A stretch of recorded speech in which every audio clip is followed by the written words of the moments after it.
নিমরোজ আমাকে বলতেছে সাদি বাবা এই যৌবনের আগুন বড় মারাত্মক, এই আগুনের ভিতরে পড়িস না। দুনিয়ায় যদি যৌবনের আগুনের ভিতরে পা রাখিস ওই আগুনে জাহান্নামের আগুনের কাছে টেনে নিয়ে যাবে। ও বাবা জাহান্নামের আগুন সহ্য করতে পারবি না, কাজেই দুনিয়ায় যৌবনের আগুনকে ঠান্ডা কর। আব্বা যৌবনের আগুনটা কি দিয়ে ঠান্ডা করবো? নিমরোজ এই যৌবনের আগুনের উপরে আজকেই তুমি ধৈর্যের পানি ঢেলে দাও, ধৈর্যের পানি ঢেলে দাও। যুবক তওবা করো, যুবক প্রতিজ্ঞা করো আমার যৌবনকে নষ্ট হইতে দেব না, আমার যৌবনকে নষ্ট হতে দেব না। ফাঁকে আর একটু কথা কয়ে যায় কোরআন শরীফের আয়াতের তর্জমা, বিবাহের আগে যদি কেউ অন্য নারীর সতীত্ব নষ্ট করো, বিবাহের আগে যদি কেউ প্রেম কইরা অন্যভাবে অন্য নারীর সতীত্ব নষ্ট করো, তুমি যদি মক্কা শহরে যে বিয়ে করো তুমিও সতী নারী পাবা। চ্যালেঞ্জ। কোন পীরের মেয়ে বিয়ে করবি তাও 2 নম্বর, মক্কা শহরে যে বিয়ে করবি তাও 2 নম্বর। কারণ তুই আর একটারে 2 নম্বর করে ফেলাইছিস, তুই ফার্স্ট হ্যান্ড পাবি না, নিউ মাল পাবি না, তুইও সেকেন্ড হ্যান্ড পাবি। যদি কোন মহিলা বিবাহের আগে অন্য পুরুষের সাথে তোমার ইচ্ছা গতিতে তুমি স্বেচ্ছায় অন্যায় করো তাহলে তুমিও জেনে রাখো মহিলা জীবনে কোনোদিন সৎ পুরুষ পাবা না। মক্কা শহরেও যে যদি কোনো ভালো কেউরে দেখে বিয়ে বসো তবুও সেটাও হবে 2 নম্বর। আর এ জগতে 2 নম্বরই করার একবার অভ্যাস হয়ে গেলে সমস্যা কোন জায়গায় শুনে নেন। যদি কোনো পুরুষ পরপর নারীর সাথে প্রেম প্রণয় কইরা অন্যায় করার অভ্যস্ত হইয়া যায় ওই পুরুষ আর তার স্ত্রীকে কোনোদিন ভালো লাগবে না। হারামে অভ্যস্ত হয়ে গেলে হালাল। তোমার যৌবনরে কন্ট্রোল করো, ও যুবক জবানরে কন্ট্রোল করো, অকথ্য ভাষায় গালাগালি করো না, কাজাকাজি করো না। আল্লাহ জিহ্বাটা টাইনা ছিঁড়ে ফেলাই দিতে পারে, আল্লাহ তোমার জিহ্বারে অচল করে দিতে পারে, ক্ষমতা আছে না নাই? আল্লাহু আকবার। মরার আগে 10 বছর আগে তুই প্যারালাইসিস হয়ে ঘরে পড়ে থাকবি, খালি নালাবি আর কানবি, জিহ্বা দিয়ে কথা বের হবে না, কারণ জিহ্বার সাথে অন্যায় করেছিস। আল্লাহ পাক এত কষ্ট পাইছে তোর জিহ্বাটারে অচল করে দেছে। সাবধান থাকবা, কখনো শব্দ ব্যবহার করবা না। আল্লাহ নবী বলেন আমি মেরাজে গিয়ে দেখে আসছি এক শ্রেণীর মহিলাদের, এক শ্রেণীর নারী আর পুরুষের মুখের আকৃতি নারীদের শরমগার মতো, লজ্জাস্থানের মতো, মানুষ সারা বডিটা মানুষের মতো, কিন্তু মুখের আকৃতি তাদের নারীদের শরমগার মতো হয়ে গেছে। আমি জিজ্ঞেস করলাম জিব্রাইল এই মানুষদের মুখের আকৃতি নারীদের শরমগার মতো কারণ কি? জিব্রাইল কয় হুজুর এরা ওই সকল পুরুষ আপনার, ওই সকল নারী আর পুরুষ আপনার উম্মতের যারা দুনিয়ায় থাকতে কথায় কথায় নারীদের শরমগা উচ্চারণ করে বকানি দিত, নারীদের লজ্জাস্থান উচ্চারণ করে বকানি দিত। এইটা সব ভাষায় আছে, বাংলা ভাষায় বাংলাটা, আরবি ভাষায় আরবি আলারা তাদের ভাষায় দিয়ে বলে। সারা দুনিয়ায় সমস্ত মানুষ নারীদের শরমগা উচ্চারণ কইরা যার যার ভাষায় গালি দেয়। আল্লাহ নবী বলেন তোদের চেহারা যত আমল করিস না কেন নারীদের চেহারা শরমগার মতো লজ্জাস্থানের মতো হয়ে যাবে মুখ। আর ওইটা পুড়তে পুড়তে পুড়তে পুড়তে যতদিন সংশোধন না হবে অতদিন তোমার আমল দিয়ে তুমি চোদ্দে টেলিভিশন ভিসিআর দেখে চোখের হক নষ্ট করিস না, চোদ্দে ফেসবুক ইউটিউব দেখে দেখে ল্যাংটা ছবি দেখে চোখের হক নষ্ট করিস না। এ মহিলা ঘন্টার পর ঘন্টা বাড়ির মধ্যে কাম নাই কাজ নাই বসে বসে স্টার জলসা, জি বাংলার যত যা বাংলা আছে সবগুলো দেখে দেখে ঘন্টার পর ঘন্টা বৈশা চরিত্রকে একেবারে পশুর চাইতে নিচে নামায় ফেলতেছে। কতক্ষণ চলচ্চিত্রের নায়ক নায়িকাদেরকে সুন্দর সুন্দর নায়কদেরকে দেখা এরপরে যদি স্বামী বিটার দিক তাকায়, স্বামী তো হয়েছে মাঠের থেকে কেদা কিসের মা ইয়ে ওই শহীদ দেখতে মনে চায়। স্বামী হয়েছে কিছু করি ফ্যাক মেরে পড়ে, খ্যাপচিয়েলের মতো বেশকি মেরে পড়ে। 1 গ্লাস পানি দাও কাটা লিখতে পারো না, পানি চাইলে খ্যাক মেরে পড়ে, কারণ ওই স্বামী দেখা যাচ্ছে বেকায়দা, একটু ভালো দেখা যায় না। নায়ককে দেখতে দেখতে রুচি নষ্ট হয়ে গেছে, নায়িকাকে দেখতে দেখতে পুরুষের স্ত্রীর প্রতি টান নাই, নষ্ট হয়ে গেছে। কতক্ষণ কুকুরের চাইতে পশুর চাইতে নিচে চলে গেছে। কুকুর ইয়ার একটা মহিলা কুত্তরে পছন্দ করে। সিজন আসলে একটা কুকুর আর একটা কুকুরনির সাথে সম্পর্ক গড়ে ফেলে প্রথম চান্সে। এরপরে হাজারো আসলে তার পিছনে দৌড়ই না, যেটারে টার্গেট করছে ওই এনে দিন বইয়া গল্প সল্প করতে তালে সফর করতে তালে। মোরগে মুরগি মারে না, একই বাড়ির ভিতরে যে কটা মুরগি আছে একটা মোরগ থাকলে পারে ওকে সাথে একটা পিরিত পিন্নাই করে চলাফেরা হয়, তারাও বোঝে স্বামী স্ত্রীর সম্পর্ক। টেলিভিশন ভিসিআর দেখতে দেখতে, ফেসবুক আর ইউটিউব দেখতে দেখতে স্বামী স্ত্রীর সম্পর্ক নষ্ট হয়ে যায়। কুকুরের চাইতে, পশুর চাইতে নিচেই চলে আসে। চোখে কন্ট্রোল করো, আল্লাহর দেওয়া চোখ নষ্ট করিস না। মাঝে মাঝে একটু কাঁদবি, মাঝে মাঝে কাঁদবি, বলকে বেশি বেশি কাঁদবি। তাতাজাফা জুনুবুহুম আনিল মাদাজি ইয়াদউনা রাব্বাহুম খাওফা ওয়া তামা উদউ রাব্বাকুম তাদাররুআ ওয়া খুফিয়া। রাতের বেলা উইঠা বিছানা থেকে উইঠা 2-4 রাকাত পড়া আল্লাহর কাছে তুমি মুনাজাত করে কান্দো।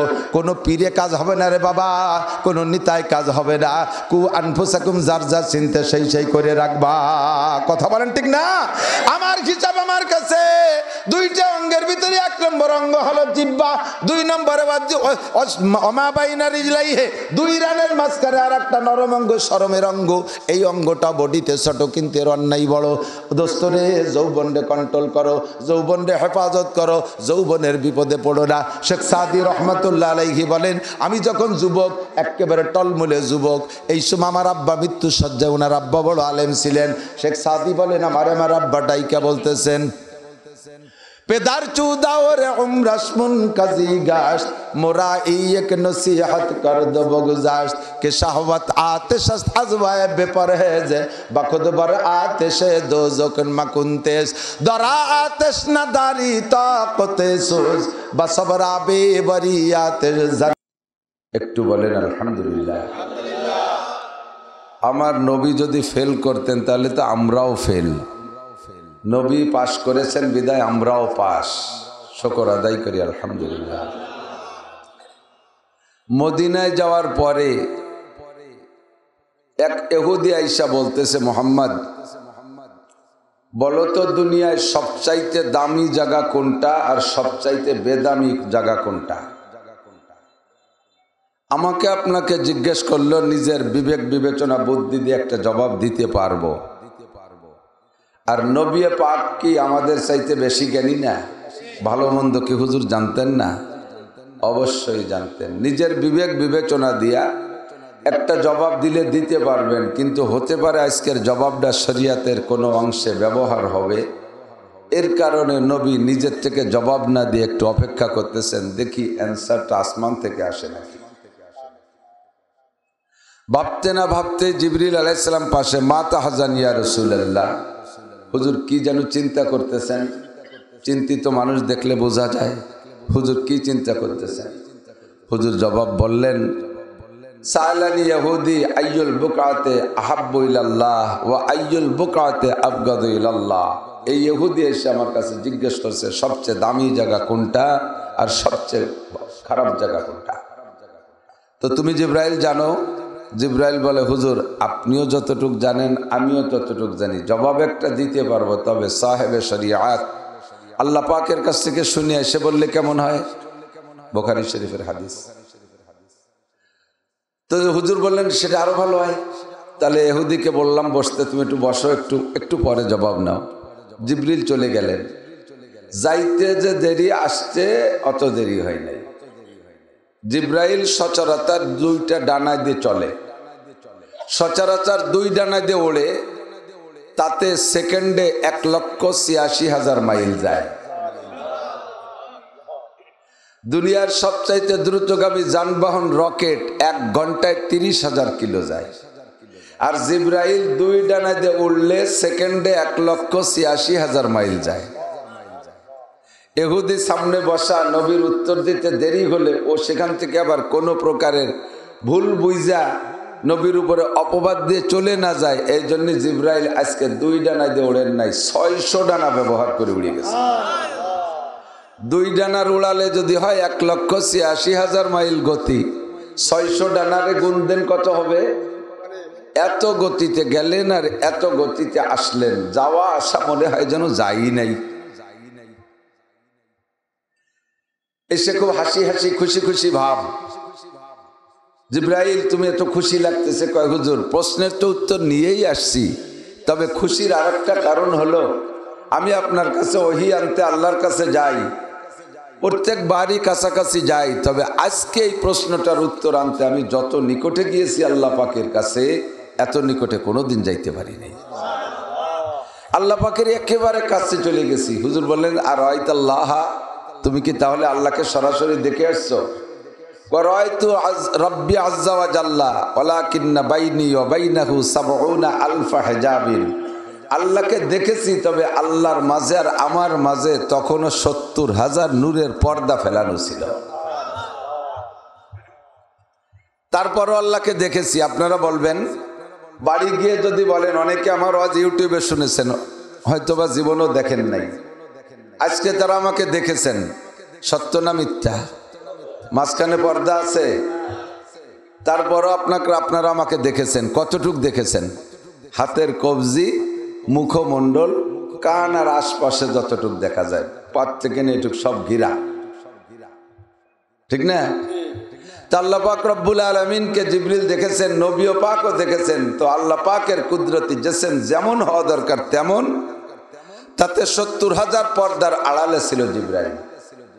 তো যাই হোক, জিবরাইল তোমার যে প্রশ্ন দিয়ে পাঠাইছি তার উত্তর কি? জিবরাইল বলে, ওগো নবী, ক্বালাল্লাহু তাআলা, আল্লাহ পাক বলেছেন, আহাব্বুল বিলাদে ইলাল্লাহি মাসাজিদুহা ওয়া আবগাদুল বিলাদে ইলাল্লাহি আসওয়াকুহা। দুনিয়ায় যত জায়গা আছে তার মধ্যে সবচাইতে শ্রেষ্ঠ জায়গা হলো মসজিদ, আল্লাহর ঘর। স্বীকার করেন না?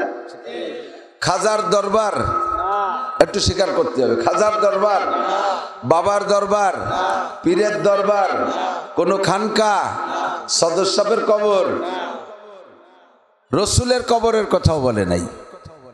কথা বলেন, আহাব্বুল বিলাদে ইলাল্লাহি মাসাজিদুহা, কারণ মসজিদ হলো বাইতুল্লাহ। আল্লাহ যেমন সর্বদামি, আল্লাহ যেমন সর্বশ্রেষ্ঠ, শ্রেষ্ঠর ঘরটাও হতে হয় সর্বশ্রেষ্ঠ।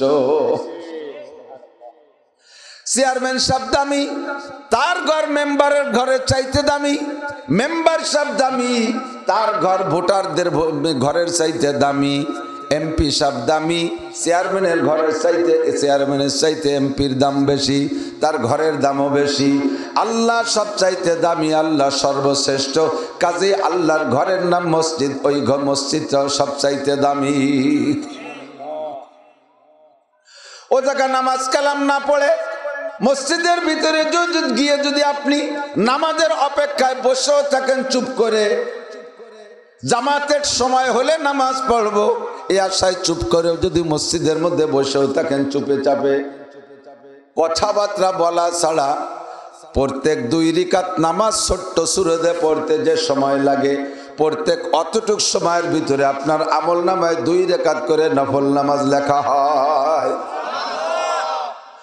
আল্লাহর ঘর, আল্লাহ হলেন ঘরওয়ালা, বাড়িওয়ালা, আর আমরা যারা মুসল্লি আমরা হব মেহমান।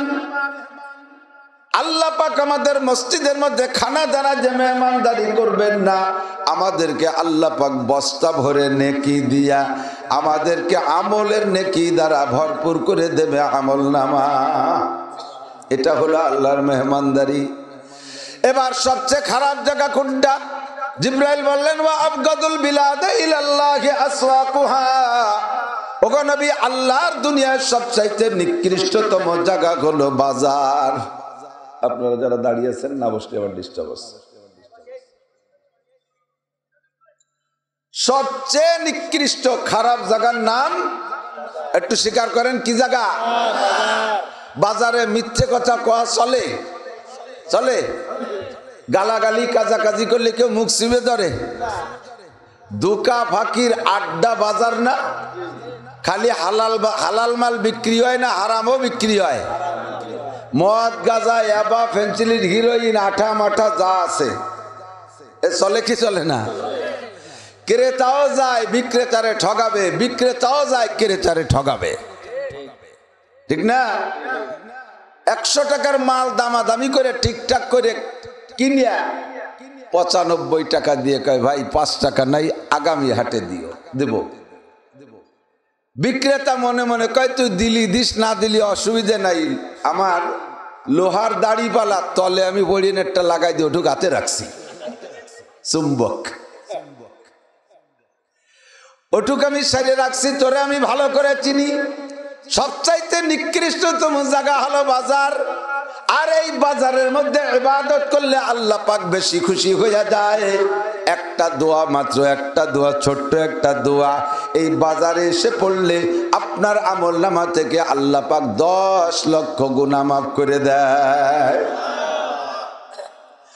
এই দোয়াটা মসজিদে পড়লেই সওয়াব না, শবে বরাত শবে কদরে পড়লেই সওয়াব না, এই দোয়াটা কাবা ঘরের মধ্যে পড়লেও ওই সওয়াব না, মসজিদে নববীতে পড়লেও ওই সওয়াব না, বাইতুল মুকাদ্দাসে গিয়ে পড়লেও ওই সওয়াব না, দোয়াটা বাজারের মধ্যে, ঘুমসান বাজারের মধ্যে পড়লেই সওয়াব। কেন?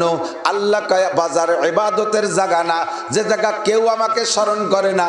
বাজার হলো দুনিয়া, দুনিয়া নিয়ে কামলা কামলি করতেছে, জড়াজড়ি করতেছে সবাই, কেউ আমারে স্মরণ করে নাই। আমার বান্দা আমাকে মনে করে দোয়াটা পড়েছে, আমি ওর পর বেশি খুশি হয়ে গেলাম। ওর আমলনামা থেকে ফেরেশতারা 10 লক্ষ গুনাহ মুছে দাও। ডান কাতের ফেরেশতাদেরকে বলে এক্ষুনি তার আমলনামায় 10 লক্ষ নেকি লিখে দাও। ফেরেশতারা বলে আল্লাহ এত মোটা নেকি তো সহজে কেউরে দেই না, এই লোকটারে এত বেশি নেকি দেব ছোট্ট একটা দোয়ায়। কারণ কি? আল্লাহ পাক বলেন কেউ আমার নাম স্মরণ করতেছে না, কেউ মরিচ, কেউ পিঁয়াজ, কেউ রসুন, কেউ হলুদ, কেউ চাউল, কেউ ডাউল, কেউ তেল, কেউ মাছ, কেউ গোশ নিয়ে কামলা কামলি করতেছে। আমার বান্দা তার ভাগে আমারে স্মরণ করেছে, অল্প ইবাদতে আমি খুশি হয়ে গেছি, তার আমলনামায় 10 লক্ষ নেকি লিখে দাও। পদমর্যাদা দেয়, জান্নাতের ভিতরে র্যাঙ্ক বাড়ায় যায় ফেরেশতারা, তাদেরকে আল্লাহ বলেন 10 লক্ষ মর্তবা বাড়াইয়া দাও। আল্লাহু আকবার। প্রতিকূল পরিবেশে ইবাদত করলে আল্লাহ পাক বেশি খুশি হয়ে যায়। অল্পের মধ্যে এত ইনকাম, এত মোটা ইনকাম করা যাবে তো? দোয়াটা শেখা যাবে। আজকের ওয়াজ ইউটিউবে কালকে ছেড়ে দেবে, ওয়াজটা নামাইয়া আপনারা দোয়াটা আমার থেকে মুখস্থ করে নেবেন। লা ইলাহা ইল্লাল্লাহু ওয়াহদাহু লা শারীকা লাহু লাহুল মুলকু ওয়া লাহুল হামদু ইউহয়ী ওয়া ইউমীতু ওয়া হুয়া হাইয়্যুল লা ইয়ামুতু বিয়াদিহিল খায়র ওয়া হুয়া আলা কুল্লি শাইইন কাদির। ইউটিউব থেকে নামায় পারলে ইয়াদ করবেন, নইলে উলামায়ে কিরাম সবাই জানে। মসজিদের ইমাম সাহেবের কাছ থেকে শুনে নেবেন। সামান্য দুনিয়ার লাভ যে জায়গা আছে সে জায়গা যাইতে একটু আপনি দেরি করেন না। বাড়ি থেকে বেরোইছেন, ডিম কিনবেন, বাড়ির সামনের দোকানে দোকানদারের কাছে জিজ্ঞেস করছেন ডিমের হালি কত? বলল 32 টাকা।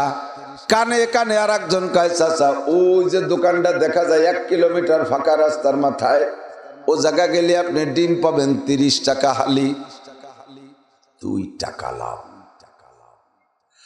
চাচা কয় রাখ একটু ঘুরে আসি, পরে নেব। গুড়ি পায় হাঁটতে হাঁটতে চলে গেছে 1 কিলোমিটার, যাইয়ে সত্যি 30 টাকার ডিম পাইছে, কিন্তু বুড়ো এবার হাঁটে আসতে সাহস পাচ্ছে না। বেনালারে ডাক দিছে, বাবা আমার একটু ওই দোকানের কাছে পৌঁছাই দিবি। 30 টাকায় দিয়ে ডিম খালি কিনে বুড়ো খুশিতে গদগদ করতেছে, রাগে ফতফত করতেছে। ওদিকে 2 টাকা লাভ, এই খুশি, আর এদিকে এরে আইছে ধুলাই দেবে, ধমক দেবে, এইভাবে রাগ হচ্ছে। বেনালা কয় চাচা ওদিকে আমাদের যাতায়াত নাই, 1 কিলো 20 টাকা লাগবে। কয় সে তুই যা নিবি, আমার একটু নিয়ে চল। বেনালা রেডি কয় বাবা দাঁড়া একটু চা বিস্কুট খাইয়ে নেই। চা বিস্কুট খাইতে যে নিজের 1 চা 1 টোস্ট 10 টাকা। ইতিমধ্যে আর একজন এসে কয় কাকা কি খাচ্ছেন? কয় তাই ওরেও দে, তারও 10 টাকা, 10 20 টাকা, ভ্যানে আর 20 টাকা, 40 টাকা লাভ করছে। ও পাশে কয় টাকা? 2 টাকা ইনকাম করার জন্য 40 টাকা খরচ করতে রাজি। আইসে তো দোকানদার রে কায়দা মতো ধমক দিল, যা করলো না করলো নিজের কি পিছনে চিন্তা আছে? কয় টাকা লাভ করে, কয় টাকা কামাই করে, কয় টাকা খরচ করলাম। বন্ধুরে এটা ভালো করে বুঝি, কিন্তু বাজারে আইসে দোয়া পড়লে যে এত নাকি এইটা আমরা বুঝি না। বাজার ঘাট এখন বাংলাদেশে এমন, রাত 12টা 1টা 2টা ফজর পর্যন্ত দোকান খোলা থাকে, থাকে কি থাকে না? শুধু দোকানদার একা দোকান খুলে বসে থাকে না, কাস্টমারও কেউ থাকে, খরিদ্দারও সামনে থাকে। ও দোস্ত, যদি আপনি বুঝতেন যে বাজারে এতক্ষণ থাকা ঠিক হবে না, তাহলে বসে থাকতেন না। হযরত ওমর ইবনে খাত্তাব রাদিয়াল্লাহু তাআলা আনহু এক সাহাবার সন্ধানে গিয়েছে। সাহাবার বাড়ির দরজায় গিয়ে সালাম দিয়ে বলছেন, আসসালামু আলাইকুম ইয়া আহলাল বাইত, আপিল বাইতে ফুলানুন। এ বাড়ি কি অমুক আসনিকে সালাম দিয়ে বলছে। বাড়ির ভিতরে থেকে ছোট্ট একটা বাচ্চা বেরিয়ে এসে খলিফাতুল মুসলিমিন হযরত ওমরের সালামের উত্তর দিয়া কয়, না আমার আব্বা বাড়ি নাই। কোথায় গেছে? আমার আব্বা বাজারে গেছে। আসবে কখন? কয় যাবেন আর আসবেন, যাবেন আর আসবেন, দেরি করবেন না। বাজারে যে আমার আব্বুকে দেরি করতে দেখি না, যাওয়া আসতে যতটুক দেরি। বলতে না বলতে সাহাবা চলে আসছে। হযরত ওমর বলেন, ভাই তুমি না এই মাত্র বাজারে গেলে, আর গিয়েই চলে আসলে, তাই গেলে কেন? হযরত ওমরের প্রশ্নের জবাবে সাহাবা জবাব দিচ্ছেন, ভাই ওমর, আমি বাজারে গিয়েছিলাম কিছু গুনাহ বিক্রি করতে আর কিছু নেকি কিনতে। জোরে কর না সুবহানাল্লাহ। গুনাহ বিক্রি করতে আর নেকি কিনতে গিয়েছিলাম। কিভাবে গুনাহ বেচলে আর নেকি কিনলে? হযরত ওমরকে জবাব দেয়, আমার স্বামী তামির রাসূলুল্লাহ সাল্লাল্লাহু আলাইহি ওয়াসাল্লাম, আপনি কি নবী পাকের কাছ থেকে শুনেন নাই, যদি কোনো ব্যক্তি বাজারে গিয়ে এই দোয়াটা পড়ে, আল্লাহ তাআলা তার আমলনামা থেকে 10 লক্ষ গুনাহ মুছে দেয় আর 10 লক্ষ নেকি দেয়, 10 লক্ষ মর্তবা বাড়াইয়া দেয়। কয় হ্যাঁ শুনেছি তো, আমার তো স্মরণ নেই। কয় আমি শুধুমাত্র দোয়াটা পড়ার জন্য বাজারে গেছি। দোয়া পড়া শেষ, নিকৃষ্ট খারাপ জায়গায় বেশিক্ষণ আমার থাকতে মনে চায় না। আমার নবী বলেন, আমার সাহাবাদের স্বভাব বাজারে যাইয়া বেশিক্ষণ সময় নষ্ট করবে না। আর আমার আখিরি জামানার উম্মত হবে, তারা বাজারে যে লম্বা লম্বা সময় নষ্ট করবে। সাহাবাদের যদি জিজ্ঞেস করা হয়, তোমার আব্বা কোথায় গেছে? বাজারে গেছে। আসবে কখন? কয় যাবে আর আসবে। আর যদি জিজ্ঞেস করা হয় আর এক সাহাবার বাড়ির কাছে, যে ওমর জিজ্ঞেস করছে, আপিল বাইতে ফুলানুন, এ বাড়ি কি অমুক আছে নাকি? ছোট্ট বাচ্চা এসে জবাব দেয়, না আমার আব্বা বাড়ি নাই। কোথায় গেছে? কয় জাহাবা ফিল মসজিদ, মসজিদে গেছে। মাতা জাহাবা কখন গেছে? কয় ফিল ফজর, ফজরের সময় গেছে। মাতায় আর জি কখন আসবে তা বলে যে কইতে পারি না। মসজিদে যাওয়ার টাইমটা বলতে পারি, আব্বা আসবে কখন তা বলতে পারি না। ফজর পড়তে গেছে, আসতেও পারে নাও আসতে পারে। একবারে জোহর পড়ে আসতে পারে, জোহর পড়েও আসতে পারে, নাও আসতে পারে। যদি এক মুঠ খাবার ব্যবস্থা হয় মসজিদ থেকে, নাও আসতে পারে। একবারে ফজর পড়ে আসতে, আসর পড়ে আসতে পারে, আসর পড়েও নাও আসতে পারে। হয়তো বা আর বেশি টাইম না, মাগরিবটা পড়ে যায়, মাগরিব পড়ে আসতেও পারে, নাও পারে। একবারে ঈশা পড়েও আসে, ফজরে যায়, ঈশা পড়ে আসে, এরকম হয়। আবার মাগরিবে গেছে, মাগরিব ঈশা ফজর পড়ে আসে, এরকমও হয়। মসজিদে যাবার খবর হইলে যাওয়ার সময়টা বলতে পারি, কিন্তু আসবে কখন বলতে পারি না। এইটা হবে, এইটা হলো আবার সাহাবায়ে কেরামদের স্বভাব। আর হুজুর বলেন, আমার আখিরি জামানার উম্মতের কথা ভবিষ্যৎবাণী আমি জানাই দেই। তাদেরকে যদি বলা হয় তোমার আব্বা কোথায় গেছে, যদি জবাব দেয় বাজারে গেছে। কখন গেছে? কয় সকাল 8টার দিক ঘুমেতে উঠিয়া আশাল গাছ দিয়ে দাঁত মাছতে বেরোইছে। মেসাক টেসাক নাই, বাগানে আশাল কয় নাকি, হয়েছে ছোট ছোট ফল হয়, এর এক কান ভাঙ্গি আস্ত বাগান ধরে ডলতি বেরোইছে। চার দোকানে যাইয়া সে জায়গায় যে একটু পানি দিয়ে গুলি কুলি করে ওই যে বসছে। দুপুরেও আসে না, আসরেও আসে না। আরো যদি নির্বাচনের কোন বাদে, তালি চার খাবার দাবারের জন্য বাড়ি আসা লাগে না, ফিরি চা আর ফিরি টোস। রাত 11টা পর্যন্ত চার দোকানে বৈশা, টেলিভিশন বন্ধ হবে, চার দোকান বন্ধ হবে, আখেরি মোনাজাত করিয়ে তারপরে আবার চোখলতি বাড়ি। এটা হলো উম্মতের স্বভাব। কতক্ষণ? আর যদি বলা হয় তোমার আব্বা কোথায় গেছে, যদি বলে মসজিদে গেছে। কখন গেছে? এই তো গেল। আসবে কখন? এই চলে আসলো অষ্ট বলি, এক রেখাত পড়তেও পারে, নাও বলতে পারে। যদি যে সালাম ফিরে দিতে, তাহলে আর বললো না। কতক্ষণ? কত সময় চার দোকানে নষ্ট করি, কত সময় বাজারে নষ্ট করি। সবচাইতে নিকৃষ্টতম জায়গায় বেশি ভালো লাগে, আর সবচেয়ে উৎকৃষ্ট জায়গায় মোটে ভালোই লাগে না। কথা বলুন, ঠিক না? আল্লাহ নবী বলেন, আয়াতুল মুনাফিকের সালাসা, মুনাফিকের আলামত 3টা। ভালো করে মনে রাখবেন। মুনাফিক কাকে বলে? মুনাফিকের আলামত তিনটা। মুনাফিকের স্থান হবে কোন জায়গায়? আল্লাহর নবী বলেন, কোরআনে কারীমের আয়াত পড়ে শোনাই দিয়ে বলেন, ইন্নাল মুনাফিকিনা ফিদ দারকিল আসফালি মিনান নার। মুনাফিকের জায়গা হবে জাহান্নামের সবচাইতে নিকটে, নিম্নতম স্থানে, সবচাইতে তলদেশে পড়ে থাকবে মুনাফিক। অন্যান্য গুনাহগাররা উপরে উপরে ভাসমান থাকবে।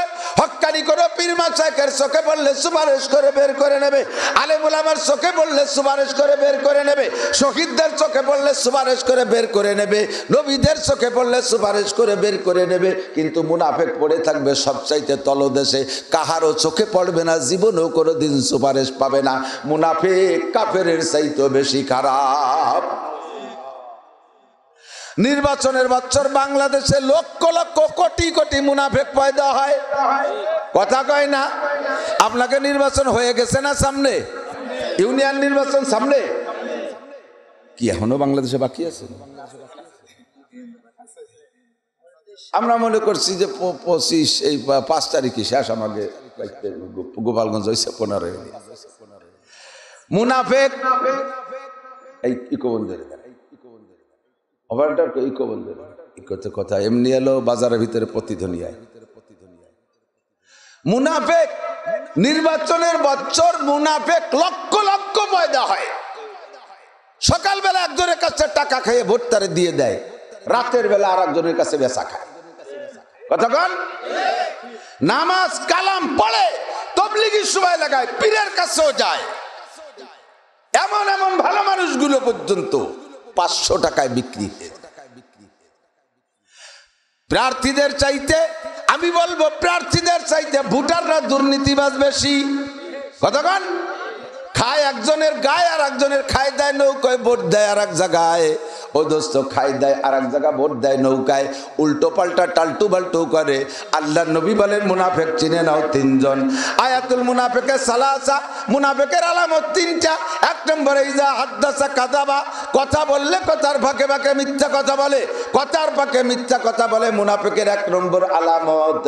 আর মিথ্যা কথা হলো এমনই গুনাহ, আল কিযবু উম্মুল খাতা, মিথ্যা কথা হলো গুনার মা। কিভাবে তর্জমা বুঝে নেন? একটা মায়ের পেট থেকে একাধিক শতাধিক সন্তান জন্ম নেয়, একটা মিথ্যে কথার পেট থেকে ওই রকম একাধিক শতাধিক সন্তান জন্ম নেয়, মিথ্যে কথা জন্ম নেয়। একটা ছেলেরে পাঠাইলেন, যাতে তুই দেখে বিশ্ব রোডে শুনলাম নাকি প্রধানমন্ত্রী আসতেছে। ও বিশ্ব রোডে না যাইয়া মাঝখান থেকে ফিরে আইছে। আসার পরে ওরে জিজ্ঞাসা, গেছিলি বিশ্ব রোডে? হ্যাঁ গেছিলাম। প্রথম কথাটা মিথ্যে কইছে। এই বিশ্ব রোডে গিয়েছিলি? গিয়েছিলাম। প্রথম যখন মিথ্যে কথা কইছে, এখন ওরে বিশ্ব রোড সংক্রান্ত যা কবেন সব সত্যিটা মিথ্যা। যা জিজ্ঞেস করবেন, তাহলে ওই জায়গা কারে কারে দেখলি, 2 টাকা জনের নাম কোয়া লাগবে। অমুক অমুক চেয়ারম্যান আইছে, কয় না 2 জন আইছে, 3 জন আসি নেই, আর এক মিথ্যে কথা। ফরিদপুরের নেতারা কেডা কেডা আইছে, অনুমানের পর 2-3 জন, যারা যারা আসার মতো 2 টা, যা বলবে সব মিথ্যা। ইজা হাদ্দাসা কাযাবা, মুনাফিকের 1 নম্বর আলামত, কথা বললে মিথ্যা বলে। 2 নম্বরে ওয়াইদা ওয়াদা আকলাফা, ওয়াদা করলে খিলাফ করে। বাজারে দোকানদারদের কাছ থেকে কেনাকাটা করে ওয়াদা করে, বাকি কেনাকাটা কইরা আগামী বাজারে এসে দেব, আগামীকাল হাটে বাজারে দেব, আগামী হাটের দিন দেব, এমন করে ওয়াদা করনেওয়ালা আছে না নাই? বছরের মধ্যে আর আগামীকাল আসে না, বছরের মধ্যে আগামী শুক্রবার আসে না, সপ্তাহ হয়ে যায় 6 দিনে। সপ্তাহ তো মূলত 7 দিন, এবার ওনার কাছে সপ্তাহ 6 দিনই হয়ে যায়।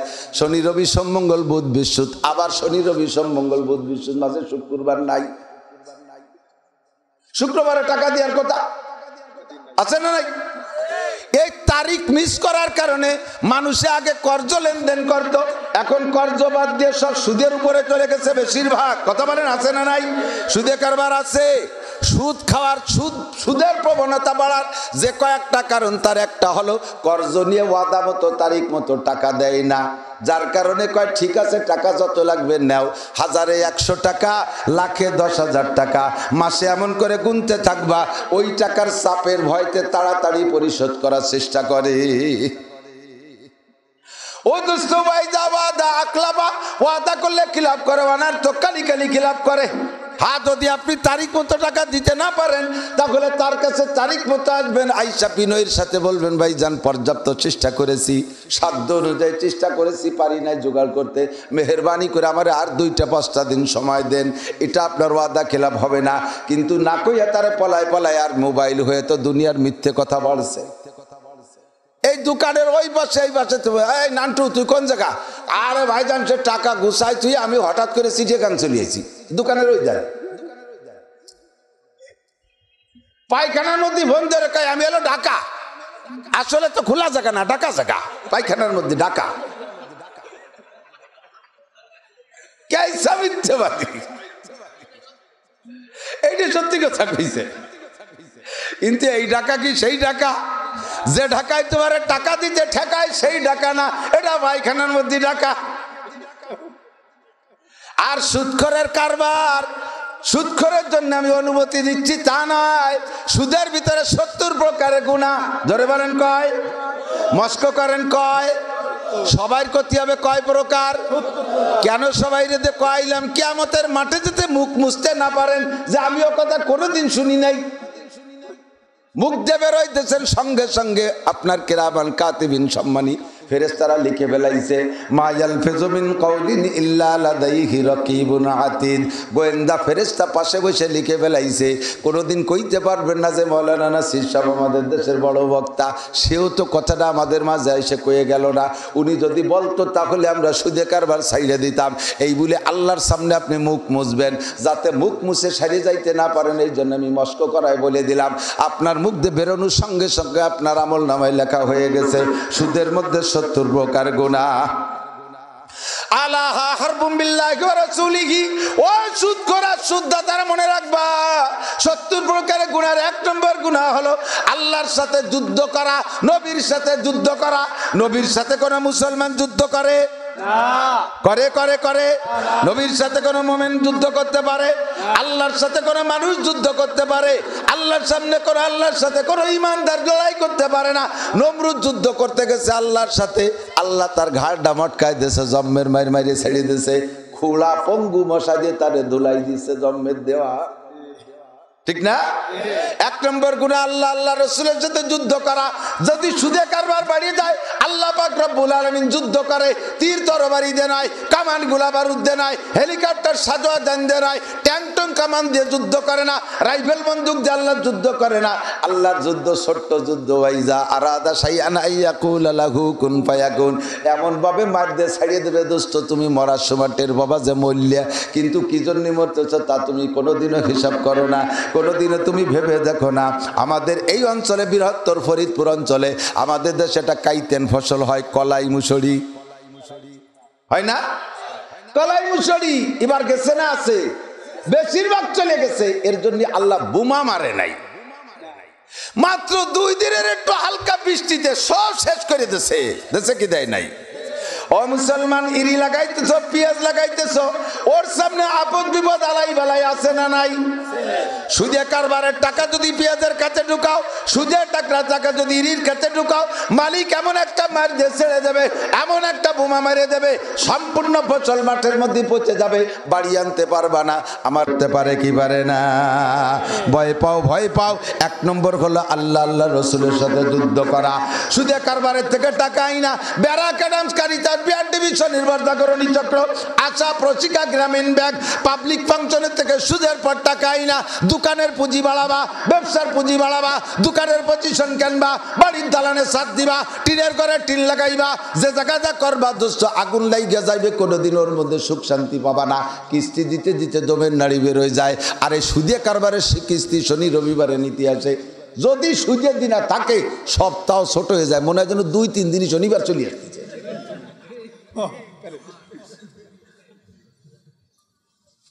ঠিক না? ভালো কোনো কিছু করার যদি তারিখ নির্দিষ্ট থাকে, তা মোটে দিন আসেই না। কবে রে সালাম বিয়ের দিন, কবে রে আসেই না। আর এই কিস্তির দিন ডেলি ডেলি শনিবার হয়ে যায়। সপ্তাহে 2 বার শনিবার আসে, শান্তি পাবি না। এরপরে কিস্তির অফিসাররা এসে বাড়ি বাড়ি যেভাবে কালেকশন করে, দূরেরটা তো দেখি, মহিলা ভয়তে মোটর সাইকেলের আওয়াজ শুনে পায়খানার মধ্যে বলাইছে। অফিসার যাইয়া উঠোনে ডাক দিচ্ছে, এই বাচ্চা তোর মা কোথায়? ছোট বুলা বানাবার মিথ্যে কথা কয় না, ও তো আর জানে না কি, ও একটুক জানে যে উনারে ভয় পাইছে, কয় যে আপনার ভয়তে পায়খানায় গেছে।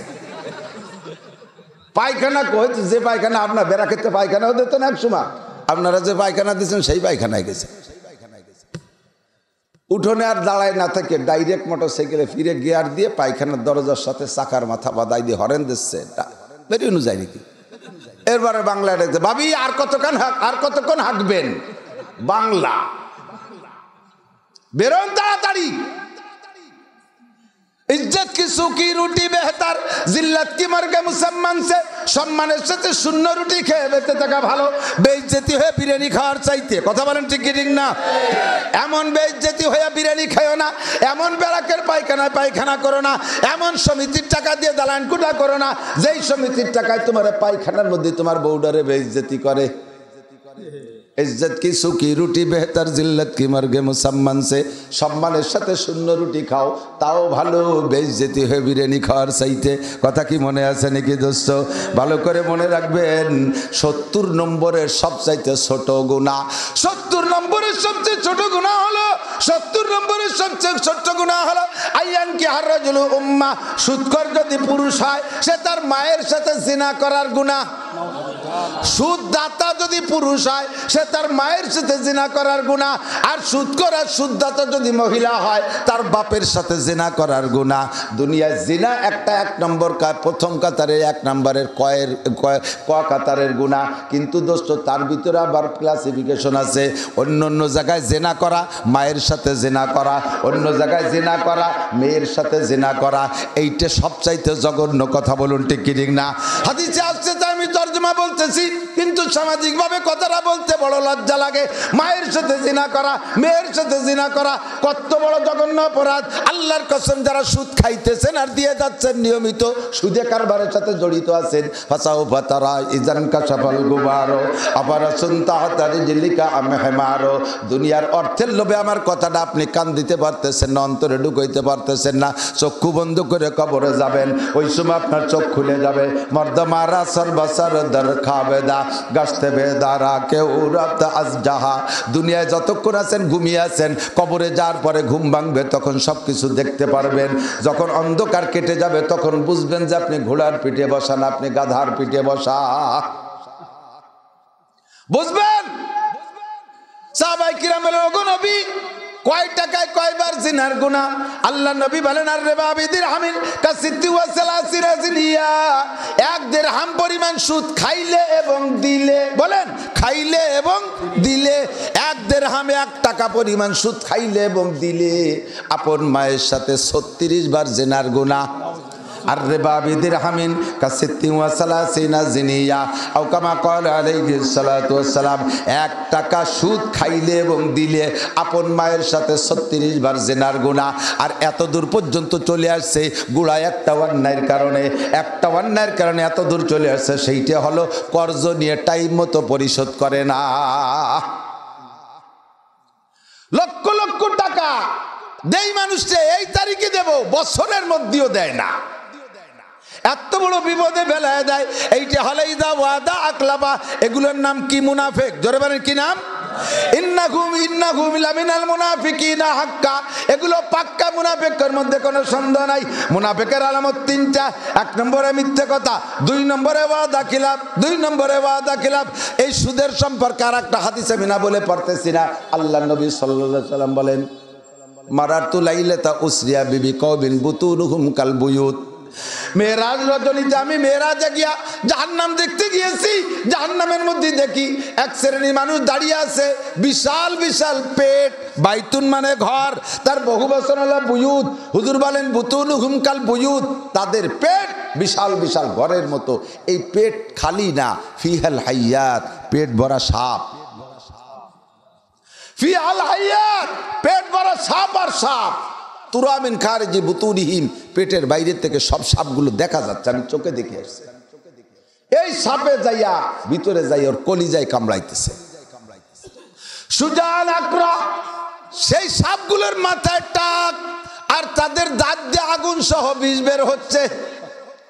আর কলিজায় যখন কামড় দেয় একটা সাপে, চিৎকার মেরে কয়েক মাইল উপরে উঠে যায়, আবার জাম ধম করে পড়ে, আবার কামড় মারে, একসাথে লক্ষ লক্ষ কোটি কোটি সাপে তার পেটের ভিতরে কামড়াইতেছে।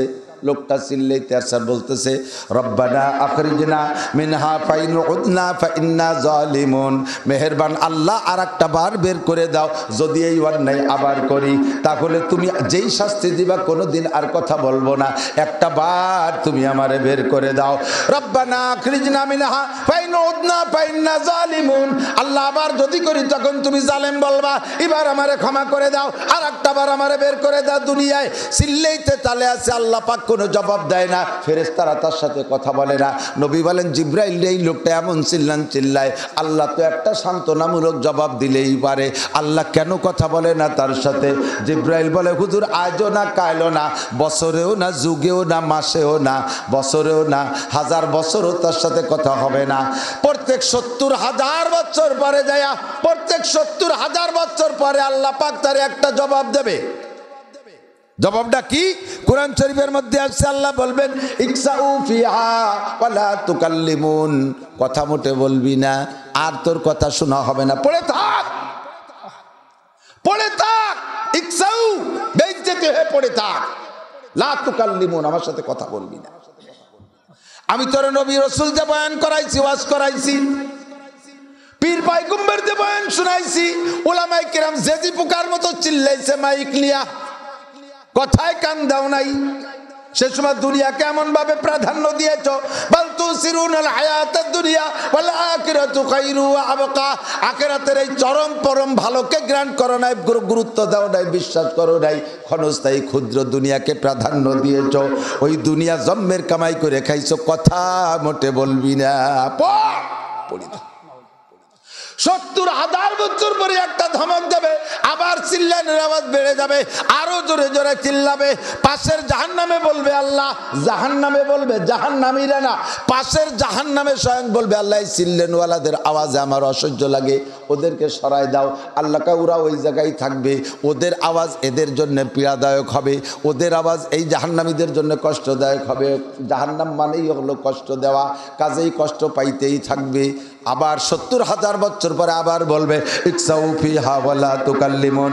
নবী বললেন, জিব্রাইল এই অপরাধী কারা, এদের কি অপরাধের কারণে এই শাস্তি হয়? জিব্রাইল জবাব দিলেন, হুজুর হাউলাই আকিলাতুর রিবা, এরা আপনার উম্মতের মধ্যে সুদখোর উম্মত যারা, তারা প্রত্যেক 100 পয়সায় 1 টাকা, এক এক পয়সার বিনিময়, এক এক পয়সার বিনিময় এক একটা সাপ, আর এক এক টাকার বিনিময় মায়ের সাথে 36 বার জিনা। এতে কি পরিমাণ বিচার হয় ভোগ করিতে হইবে দোস্ত, সাবধান সাবধান। আল্লাহ পাক বলেন, ওয়াদারু মা বাকিয়া মিনার রিবা ইন কুনতুম মুমিনিন, যদি তুমি ইমানদার হও, বাজারওয়ালারা, বাজারওয়ালারা যদি তোমরা ইমানদার হও, আজকের মাঠের শ্রোতারা, গ্রাম অঞ্চল থেকে যারা আছেন, আল্লাহ পাক বলেন, যদি তুমি ইমানদার হও, জারু মা বাকিয়া মিনার রিবা, সুদে কারবারে যা আছে, যে টাকা লাগানো আছে, মূল টাকাটা তুলিয়ে এনে লাভ ছাড়িয়ে দিয়ে টাকাটা বের করে নিয়ে আসো। ইন কুনতুম মুমিনিন, যদি তুমি মুমিন হও, ফা ইল্লাম তাফালু, আমি যা বললাম এই কাজ যদি না করো, তাহলে তুমি ইমানদার থাকবে না। এবার রেডি হয়ে যাও, ফাজানু বিহারবিম মিনাল্লাহি ওয়া রাসূলিহি, আল্লাহ আল্লাহ রসুলের সাথে যুদ্ধ করার জন্য রেডি হও। আমি আল্লাহ তোর সাথে যুদ্ধ করব, আমি তোর সাথে লড়াই করব। ওরে আমি যদি লড়াই করি, তোর দুনিয়ায় কেউ আমার হাত থেকে তোরে বাঁচাইতে পারবে না। ইন্না বাদশা রাব্বিকা লাশাদীদ, তোর রবের ধরা বড় কঠিন। কথা কন, এই করোনা যে 2 বছর ধরছে, বড় বড় রাগব বল এগুলো সব শুয়ে গেছে। রাজা মারছে, বাচ্চা মারছে, মন্ত্রী মারছে, এমপি মারছে, ডাক্তার মারছে, ইঞ্জিনিয়ার মারছে, সেনাবাহিনীর অফিসার মারছে, পুলিশ অফিসার মরে পাইকারি দরে সাপ হয়ে গেছে সারা দুনিয়ায়। কথা কন, পারসি কেউ ঠেকাই রাখতে, কি দিয়ে মারলো তা দেখাও গেল না।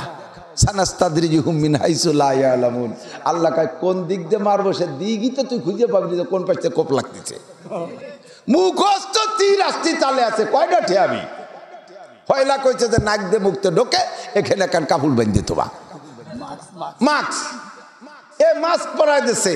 কিছুদিন পরে কয় যে না মাস্ক হবে না, মাস্ক হলিও বাড়ির বাইরে বাইরে হতে পারবে না, হুটো পালি ডোয়ে নাক দিয়ে, কান দিয়ে, চোখ দিয়ে, চুলির গোড়া দিয়ে, তল দিয়ে, উপর দিয়ে, সব জায়গায় দিয়ে ঢোয়। ফাইনাল মাফার, কোথায় যাবি? আল্লাহ ধরছে। কোন মতে টিকা টুকা বানায় চড়াইয়া একটু দিছি, সারা দুনিয়া ভরে টিয়া ছড়াইয়া। এখন কয় যে না আর রাখতে আছে, তার জন্য আরো উন্নতি হবে। কোপ খাতেই থাকবি। কথা কন।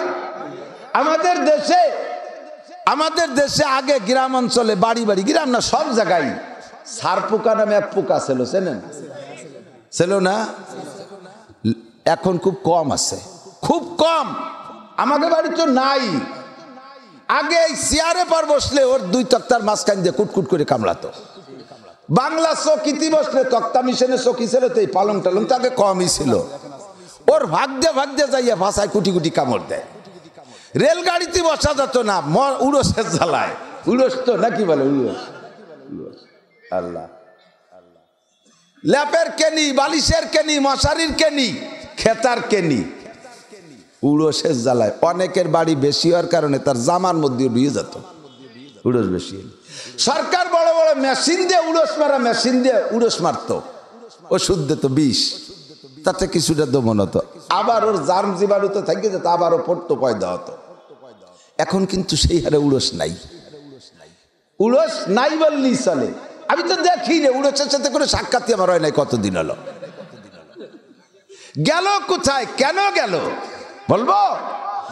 যে বাড়ি উড়োস, সার পোকা, উই পোকার, গরুর গায়ে আইটেলি বেশি। আগে গরুর গায়ে কি পরিমাণ আইটেলি ছিল, এখন সে আইটেলি নাই। গেল কোথায়? বাসা বাসা 7 জন সুদখোরের নাম তাবিজ লেখে গরুর গলায় ঝুলোই দিলি, ওই আইটেলি পোকা নেমে চলে যায়। বাগা বাগা 7 জন ঘুষ করবা সুদখোরের নাম দিয়ে তাবিজ বানাইয়া ঘরের কোলায় বাঁধিয়ে দিলি, উই পোক সার পোকা চলে যায়। তা 7 জনের প্রভাবে যদি চলে যায়, এখন কোটি কোটি হয়ে গেছে সুদখোর আর ঘুষখোর। উড়ো সার পোকা থাকে? ওরা কয় তোরা থাক, আমরা ইন্ডিয়া যাচ্ছি, তোরা বাংলাদেশে থাক, মর। কতক্ষণ বেড়া, ক্যাডামস, কারিতাস, যেগুলোর নাম কইছি, আরো ব্যাংকিং সুদ, পাবলিক সুদ, হাজারে হাজার টাকা সাথে 100 টাকা, হাজারে হাজার টাকা সাথে 1 মণ দান, হাজারে হাজার টাকা সাথে 1 মণ পিএস। এ শূন্যতা আছে না? এদিক এত সুদ করে দেশে থাকলে সার পোকা থাকে? উড়োস থাকে? আইটেলি মাইটেলি সব চলে গেছে, কয় তোরা থাক, আমরা যাই। এত বড় জঘন্য অপরাধ। পোকা মাকড়, কীট পতঙ্গ পর্যন্ত তোমাদের ঘৃণা করে। সুদখোর, সুদদাতা, কবরে শুয়োরের চেহারায় থাকবা। যাবো তো না কেউ রে কেউ দেখতি, পুঁতিয়ে থুয়ে আসার পরে তার সাক্ষাৎ নাই। উপর দিয়ে তেল পানি আর মোমবাতি ডাললি কিচ্ছু হয় না। উপরে তেল পানি রং তামাচা ঢালবা আর মোমবাতি জ্বালাবা, ওতে কবরের মধ্যে আলো হয় না। কবরের আলো যার যারটা আগের থেকে জোগাড় করে যেতে হবে। কথা বলুন ঠিক কি ঠিক না? সাইয়্যিদাতুন নিসাই আহলিল জান্নাহ ফাতিমাতুজ জাহরা রাদিয়াল্লাহু তাআলা আনহাকে কবরে দাফন করে এক সাহাবা দাঁড়িয়ে বলতেছেন, ও কবর, তুমি কি জানো কাকে দাফন করে গেলাম? ও কবর, তুমি জেনে নাও, যেই মহিলাকে দাফন করলাম আমি নবী পাকের জবানে শুনেছি, সাইয়্যিদাতুন নিসাই আহলিল জান্নাহ, জান্নাতি সমস্ত নারীদের নেত্রী হবে এই মহিলা। এই মহিলাকে কি তুমি চেনো? শেরে খুদা আলী রাদিয়াল্লাহু তাআলা আনহু, নবী পাকের কলিজার টুকরা চাচাতো ভাই এবং জামাতা সেই আলী রাদিয়াল্লাহু তাআলা আনহুর স্ত্রী। ও কবর, তুমি কি চেনো কাকে তোমার মধ্যে রেখে গেলাম? সাইয়্যিদাই সুবহানিল জান্নাহ হাসান ওয়াল হুসাইন রাদিয়াল্লাহু তাআলা আনহুমার মা। হাসান হুসাইন রাদিয়াল্লাহু তাআলা আনহুমা জান্নাতি যুবকদের নেতা, তার মাকে তোমার মধ্যে রেখে গেলাম। ও কবর, তুমি কি চেনো কাকে রেখে গেলাম? কই মুহাম্মাদুর রাসূলুল্লাহ সাল্লাল্লাহু আলাইহি ওয়াসাল্লাম, সাইয়্যিদুল আম্বিয়া ওয়াল মুরসালিন ওয়াল মালাকুত, ইমামুল আম্বিয়া ওয়াল মুরসালিন ওয়াল মালাকুত, নবী রাসূল এবং ফেরেশতাদের ইমাম, গোটা জাহানের সমস্ত মখলুকের ইমাম, সমস্ত জাহানের, গোটা জাহানের সমস্ত মখলুকের নবী মুহাম্মাদুর রাসূলুল্লাহ সাল্লাল্লাহু আলাইহি ওয়াসাল্লামের সন্তানদের মধ্যে অন্যতম কলিজার টুকরা ফাতেমাকে রেখে গেলাম। কবর, তুমি যেন বিয়াদবি করো না। অনায়াসে কবর থেকে একটা আওয়াজ আসছে। উপস্থিত সাহাবায়ে কিরাম 4-5 জন যারা ছিলেন সকলেই শুনেছে, ও আল্লাহর বান্দা, কোনো সনদ আর কোনো পদবিতে আমার কাছে কাজ হবে না। আমি দেখবো আমলনামা, আমি দেখবো আমলনামা। ফামান সাকুলাত মাওয়াজিনুহু ফাউলাইকা হুমুল মুফলিহুন ওয়া মান খাফফাত মাওয়াজিনুহু ফাউলাইকা আল্লাযীনা খাসিরু আনফুসাহুম ফি নারি জাহান্নামা খালিদুন তালফাহু জুহাহুমুন নার ওয়া হুম ফিহা কালিহুন। আমি দেখব আমলনামা যদি আমলনামা পরিচ্ছন্ন থাকে, শিরিক মুক্ত ঈমান থাকে, কুফর মুক্ত ঈমান থাকে, আর বেদাত মুক্ত পরিচ্ছন্ন আমল যদি আমলনামার মধ্যে থাকে, তোমার কোনো পরিচয় দেয়া লাগবে না। কেদারি রাহ ফুলান ইবনে ফুলা চিজনিস বান্দায়ে ইশক শুদি তরকে নসব কুঞ্জামি কেদারি রাহ ফুলান ইবনে ফুলা চিজনিস। আমি এ জায়গা আল্লাহর আশেক বান্দা দেখব, অমুকের বেটা অমুক আর অমুকের মাইয়া অমুক, অমুকের মা অমুক, এ পরিচয় কাজ হবে না। চেয়ারম্যানের ছেলেকে রেখে গেলাম, ফেরেশতারা কয় তোর চেয়ারম্যানকে খালি আসতে দিয়েছিল তো দূরের কথা, এটা এমপির ছেলে, আরে কয় এমপি রে বাটাই দে, তারে দুলাবো আগে। এটা মন্ত্রীর বাপ, ওই বাপরে মারবো আগে পরে মারবো মন্ত্রীর, গোষ্ঠী শুদ্ধ পাঠা। এখানে কোনো পদের কাজ হবে না, পদের কোনো দুহাইতি চলবে না, যার যার আমলটা পরিচ্ছন্ন লাগবে। কথা বলুন ঠিক কি ঠিক না? ও দোস্ত সরে চলে আসছি, আকলিস দিনাকা ইয়াকফি কালামুল কালিল। তোমার ঈমানকে খাঁটি করো, তোমার ঈমানকে পিওর করো, তোমার ঈমানকে সলিড করো। ঈমানের মধ্যে যেন যাররা পরিমাণ ভেজাল না থাকে, তইলে নইলে সারা জীবনের কোনো আমল পাঁচ পাইরও কাজে আসবে না। আগে লাগবে ঈমানটা ফ্রেশ করা লাগবে। ঈমানের সাথে জড়িত আমি যে কথাগুলো বলছি, হাদিস থেকে কোরআন থেকে বলছি। কথা বলেন ঠিক কি ঠিক না? আমি কোনো পীরের সনদ দেই নাই, কোনো বাবার দরবারের কথা বলি নাই, কোনো খাজার দরকার কথা আমি বলি নাই। ডাইরেক্ট কোরআন আর ডাইরেক্ট হাদিসের তরজমা আমার ভাষা দিয়ে আমি আপনাদেরকে বুঝাইছি। সব কথাকে বিশ্বাস করার নাম হলো ঈমান। যদি বিশ্বাস হয় তাহলে আপনি আজ থেকে আমল শুরু করবেন, ইনশাআল্লাহ নাজাত পেয়ে যাবেন। বলেন আমিন। আয়াতুল মুনাফিকে সালাসা মনে আছে নাকি? মুনাফিকের আলামত তিনটা। এক নম্বরে ওয়াদা করে খেলা মিথ্যা কথা বলে, দুই নম্বরে ওয়াদা খিলাফ করে, তিন নম্বরে ওয়াইজা তুমিনা খান, মুনাফিকের কাছে আমানত রাখলে খেয়ানত করে। মসজিদের আমানত ক্যাশিয়ারের কাছে ক্যাশ মারি দিয়ে বসে থাকে। এরকম আল্লাহওয়ালা ক্যাশিয়ার আছে না? আস্তাগফিরুল্লাহ। কত বড় সাহস, মসজিদের টাকা মারিয়ে দিছে। মসজিদের টাকা আমি জানি যে কতটা, তা তো আপনারা জানেন না। সারা বাংলাদেশ ঘুরি তো, বহু কিছু নিউ আমার সামনে আসে। এক এলাকায় গেছি ওয়াজ করতে, যাই এই যে বাড়ির পর হালকাতা, মসজিদের কোন একটা বাড়ি, সেই বাড়ি হালকাতা, মানে খাবার দাবার অনুষ্ঠান। গেট এলাকা দেখি হালকাতা। আমি বললাম হালকাতা তো স্বাভাবিক দোকানে হয়, এ জায়গা হালকাতা কে? যে হুজুর ওই ইমাম সাহেবের বেতন ভাই পড়ছে, তা উঠতে পারতেছে না বলে হালকাতা দিছে। ইমাম সাহেবের বেতন বাকি, তাই উঠে হালকাতা দিছে। আমি উঠবে রে কাইদে সুবান হতে পারে। এরকম বেকায়দা বাংলাদেশে আছে। এক ওই জায়গার নাম কব না, গেছি মাহফিলে, যাই যে মসজিদে বসতে দিচ্ছে। মসজিদটা বড় সুন্দর, কিন্তু দক্ষিণ পাশে একটা জানালায় গ্রিল নাই। আমি সেক্রেটারি করলাম যে এত সুন্দর মসজিদ, এত কিছু দিতে পারলেন। আসলে উনি ওনার কায়দায় পারি ওঠেন ওই পর্যন্ত জাতি জাতি, কিন্তু উনি জব দিচ্ছে একটু রসিকতার সাথে, কয় হুজুর ওইটা গ্রিল দেব না, নিয়ত করছি। কেন? কয় যে ওইটা রাখছি ইমাম সাহেবের জন্য। ওই বেতন বাই পড়ে, পরে 6-7 মাস পরে বেতন উঠতে জন্য কি রয়েছে, মাইকটাকে একটা সরিয়ে নিয়ে তো চলে যেতে হবে। এই জন্য জানলা ওইটা গ্রিল দেয়নি, যখন দিয়ে সেরিয়ে যেতে পারে। কত রং! আল্লাহু আকবার। ও মুসলমান, মসজিদের আমানত ক্যাশিয়ারের কাছে। ক্যাশের টাকা দিয়ে মাইয়ে বিয়ে দেয়, ক্যাশের টাকা দিয়া ছেলের মুসলমানি অনুষ্ঠান করে, ক্যাশের টাকা সুদের পার লাগায় খায়, ক্যাশের টাকা দিয়ে দোকানের পুঁজি বানায়, ক্যাশের টাকা দিয়ে জমি বন্ধক রেখে কামাই করে খায়। বেশি দিন খাতি পারবি না। হারাম টাকার স্বভাব হলো ডোকে রাইফেলের গুলির মতো ছোট্ট করিয়া পিছন দিয়ে বেরোয় যায় ভোগলা নিয়া। বাংলাদেশ স্বাধীনতা যুদ্ধের সময় মুরব্বীরা গুলি খা রুগী দেখছেন না? গুলি ঢোকে যতটুক ততটুক, পিছন দিয়ে অতটুক বেরোয় না, কিন্তু ভোগলা নিয়ে বেরোয় যায়। প্রমাণ করে দেখবেন যে জায়গার থেকে হারাম টাকা খান না কেন, ওই টাকা যাওয়ার সময় বুগলা নিয়ে বেরোয় যাবে। আমার বাজারের দোকানদার ভাইদেরকে একটু সতর্ক করে দিয়ে যাই, তুমি 100 টাকার মাল 200 টাকা বেচো, তবে ধোঁকা দিবা না। ধোঁকা দিয়ে যদি নাও তাহলে তুমি ইমান নষ্ট হয়ে যাবে, ধোঁকা দিয়ে খাইলে হারাম হয়ে যাবে, বুগলা নিয়ে পিছন দিয়ে বেরোয় যাবে। দোকানে আগুন লাইগা যায়, দোকানে চুরি হয়ে যায়, রাস্তায় মাল কিনে দিয়ে আসছো তুমি গাড়িতে, গাড়ি সহ গায়েব হয়ে যায়। কামাই করছো ধোঁকা দিয়ে 100 টাকা বেশি, কোন ব্যক্তির কলিজায় আঘাত দিছো তুমি জানো না। হতে পারে কোনো বিধবা গরিব মহিলা, হতে পারে কোনো ফকির মিসকিন, হতে পারে কোনো আল্লাহওয়ালা ব্যক্তি। যে কোনো কেউ রে কষ্ট দিলে আল্লাহ পাক বিচারের থেকে কিন্তু রেহাই দেয় না। কতক্ষণ 100 টাকার মাল 200 টাকা আপনি লাভ করেন, বাজার হিসেবে লাভ করেন, সে জায়গা আল্লাহ অত কড়াকড়ি করে না। কিন্তু ধোঁকা যে দেন, এ লুঙ্গি কত, আল্লাহর কসম যদি 1 টাকা আপনার লুঙ্গিতে লাভ করি, এ কলি আমার আপনার মতো সরল মানুষ কি মনে করবো, তোমার সাথে সম্পর্ক বলো কিনা দামে দিয়ে দেশে। ওই লুঙ্গি কিনে নিয়ে যাইয়া পাশের দোকানে যাইয়া বসছেন, দোকানদার কয় যে লুঙ্গিটা তো ভালো লুঙ্গি, কত দেখেছেন? তখন আপনি একটু সতর্ক হয়ে গেছেন, আচ্ছা দেখি তোমার দোকানে আছে নাকি এই লুঙ্গি? হ্যাঁ, কি লুঙ্গি, কত অলি দিতে পারো? ওয়ান্তি আনছেন 1200 টাকায় দিয়ে, সে 1 টাকাও লাভ করি নেই। আর এই দোকানদার কয় যে আমি 1000 টাকা দিলি আমার কাছে আমার কিচ্ছু থাকে, 1000 টাকা যদি দেই তাহলে আমার সামান্য কিছু থাকে। উনি 1200 টাকায় সেই মাল বেচে 1 টাকা লাভ করিনি। আছে না নাই? ও দোস্ত, আল্লাহ নবী বলেন, আল্লাহ নবী হাদিসের মধ্যে কখনো বলেন নাই মান কাযাবা ফালাইসা মিন্নি, যে মিথ্যে কথা কয় সে আমার উম্মত না।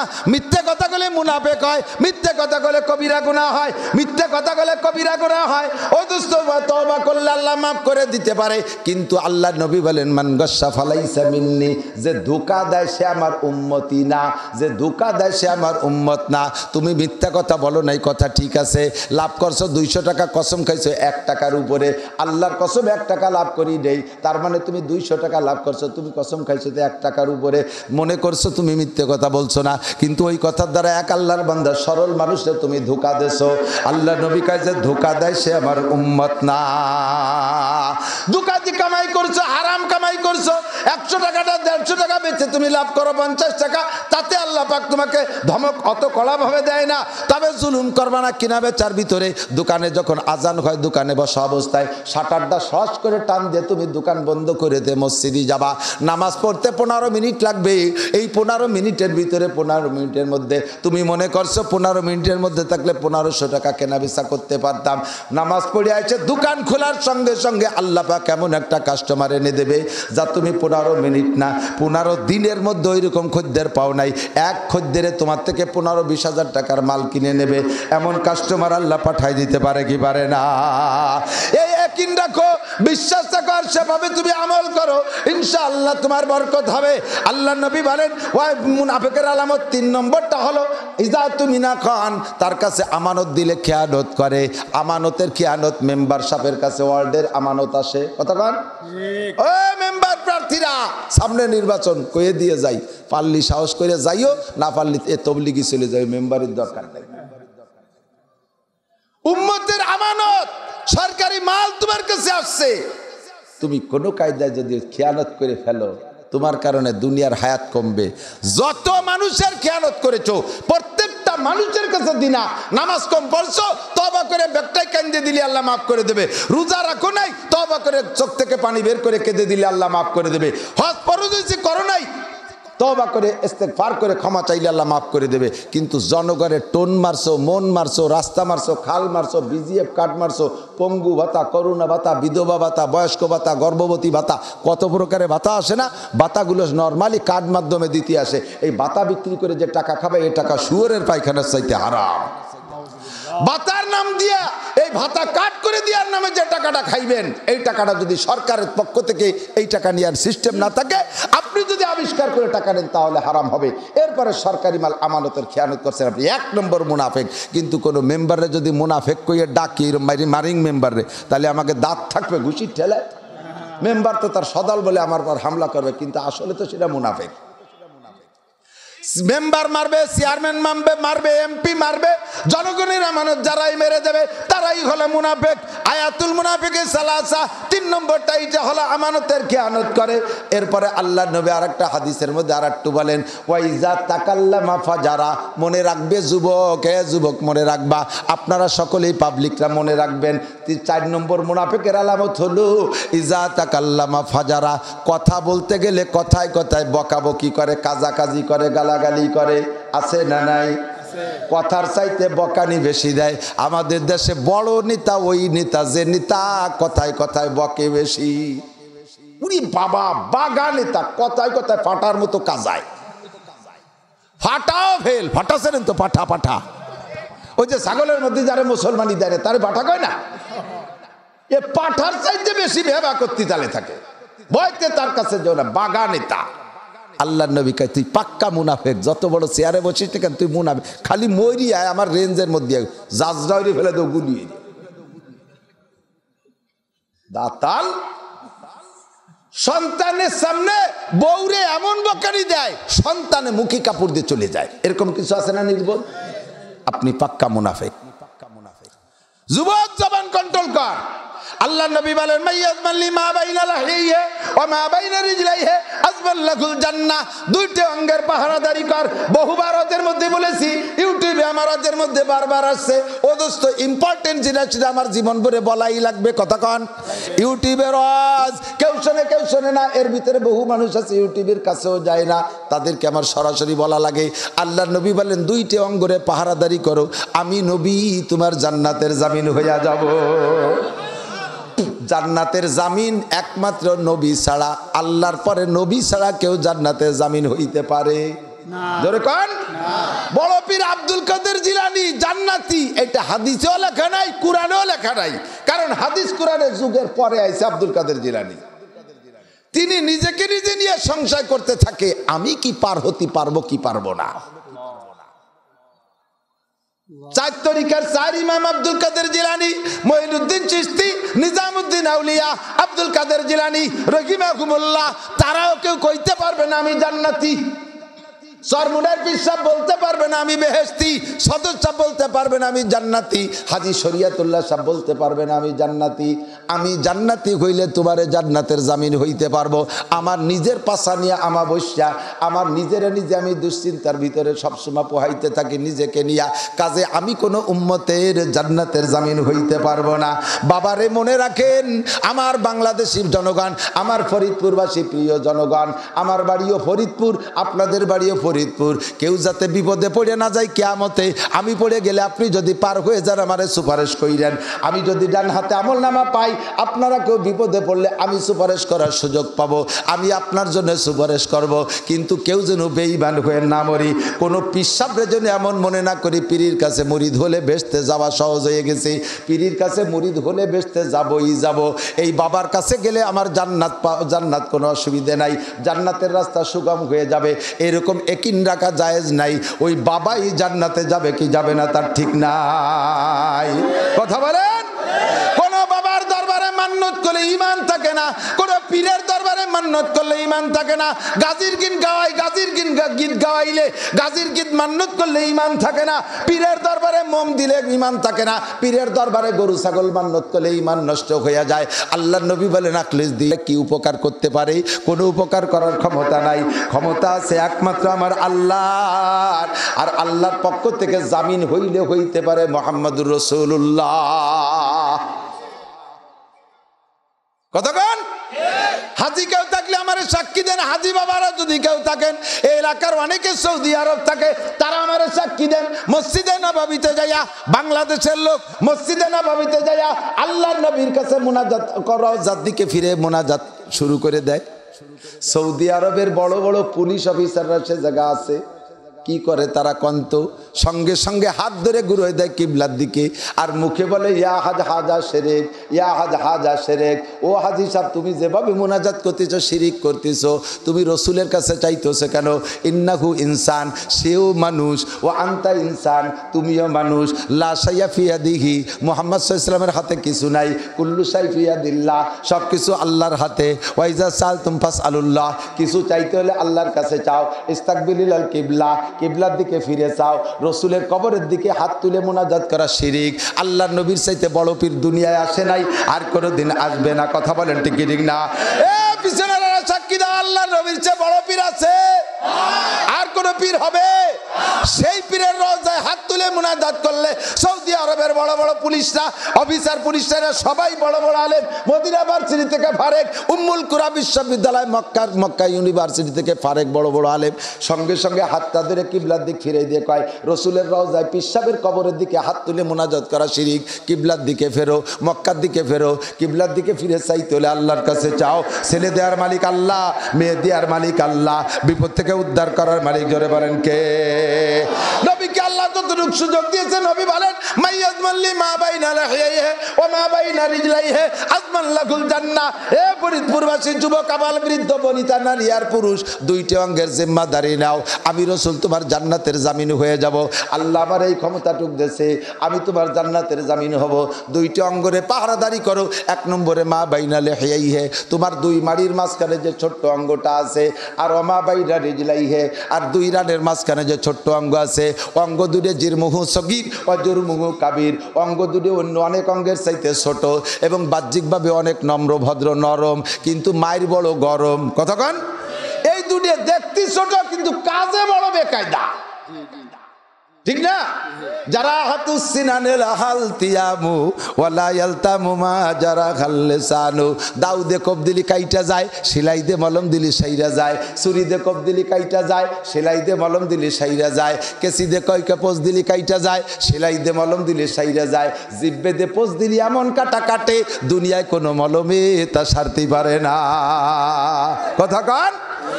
বহু কিছু দিয়ে খুশি হচ্ছেন, কথা একটা বেকায়দা কই, এক লোক বেকায়দা পড়ে গেছে। এখন বুঝে ফেলায় যে মুরব্বী রাগ হয়েছে। এরপরে জামা, লুঙ্গি, কাপড় চুপুর, মাছ, গোশ ইত্যাদি কতদিন খাওয়ানোর পরেও কয়, বাবা তুই যাই করিস না কেন, তুই আমার সামনে আসিস না। এমন কপ দিছিস, হাসরের মাঠে তোরে দেখলি মনে পড়বে সেদিনে তুই অন্য দিক দিয়ে সরিয়ে যাই। জিব্বের কোপ এমন কোপ, কতক্ষণ? ঠিক না? কামাল আসছে তার নাফসে ইনসা সাকুন তো খোদরা বাগুব তারে না কেসমাকুন। মানুষের যোগ্যতা ফুটোই তোলে জিব্বায়, কথায়। আমি মৌলভী নাসির গোপালগঞ্জে, আমার মতো আমার চাইতে সুদর্শন হাজারো পুরুষ রয়েছে পড়িয়া, আমি তো যত একটা বাকড়াই মৌলভী। লক্ষ লক্ষ কোটি কোটি মানুষের কাছে পরিচিত করছে আমাকে আল্লাহ তাআলা জিব্বার মাধ্যমে, ঠিক না? একটু কথা বলতে পারি তাই আপনারা ভালোবাসেন। সন্ধ্যের পরে এসে বাজারের মধ্যে, বাজারের প্যান্ডেলে আটতেছে না এত মানুষ। আবার এমন কথাটা কয়ে দিতে পারি, আল্লাহ বাঁচালে জীবন বউরে জেল খেটে বা হাত দিতে পারবো, ঠিক না? বেকায়দা একখান মারিয়ে দিলাম হাসিনে খালেদারে, তাহলে কি আমার তবে বলিসি পিঠ উড়াইছে, গুগু উড়াইছে, বান্ধবী আটকাইতে হবে, এতে কাপ করো জেলখানার মধ্যে, ঠিক না? এইটা জিরমুহু সগীর অজুরমুহু কাবির। জিব্বা বডিতে বড় ছোট কিন্তু অন্যায় তার অনেক বড়। ভালো করে মনে রাখবেন, এই জিব্বারে কন্ট্রোল কর যুবক। যুবক আমার দিক তাকা, জিব্বায় কোনোদিন এবা দিবি না, গাঁজা দিবি না, ফেন্সিডিল দিবি না, হিরোইন দিবি না, আটা মাটা খাইয়া জিব্বারে নষ্ট করিস না। সুদে টাকা জিব্বায় দিবি না, ঘুষে টাকা জিব্বায় দিবি না, চূড়া মুরগি জিব্বায় দিবি না, পরের গাছের খেজুরের রস চুরিয়ে রে পাড়িয়ে তাই দিয়ে ক্ষীর রান্না করে জিব্বায় দিস না।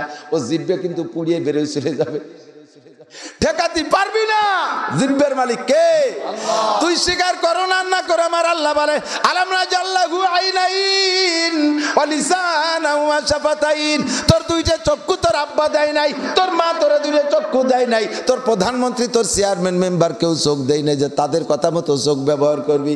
চোখ দিছি আমি, চোখে আমার হুকুম মতো ব্যবহার করবি। ওয়া লিসানা ওয়া শাফাতাইন, তোর ঠোঁট আর জিহ্বা দিয়ে কথা বলিস। এই দুটি অঙ্গ তোর আব্বা মা দেয় নাই, এটা তোর রাজা বাহাদুররা দেয় নাই, কোনো বিজ্ঞানী, কোনো ডাক্তার দেয় নাই। জিহ্বা দিছি আমি, ঠোঁট দিছি আমি। এই জন্য নেতার কথায় জিহ্বারে ব্যবহার করবি না। ও দোস্ত, দুনিয়ার কোনো মানুষের কথায় জিহ্বারে ব্যবহার করবা না। জিহ্বা ব্যবহার হবে কার হুকুম মতো, জিকির হবে কার? ফিকির হবে কার, চিন্তা হবে কার? আল্লাহু আল্লাহ, আল্লাহু আল্লাহ। একটু জিপের কাজে লাগান।